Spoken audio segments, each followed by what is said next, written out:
આખો ટુકડો જ બંધ કરેલો છે એમ. જો જો જો સાહેબ, આ કેટલું વાઇબ્રેટ થાય છે, કેટલું વાઇબ્રેટ થાય છે સાહેબ. હવે આખો બ્રિજ સતરે છે.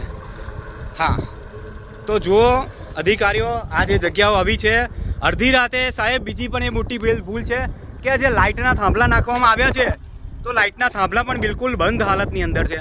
જોઈ શકો છો કેટલું અંધારું છે. આ તો બેટરી મોબાઈલની ફ્લેશ લાઇટ છે, બાકી બંધ કરી દઈએ તો એ પણ બિલકુલ બંધ થઈ જાય.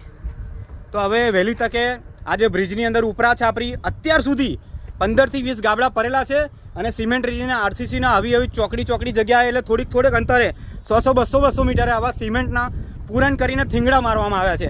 આ બધા જે બોર્ડ માર્યા છે, પીપળા છે, જોઈ શકો છો. તો શું આ રાત્રિના સમયે રોકી શકશે કોઈ અકસ્માત?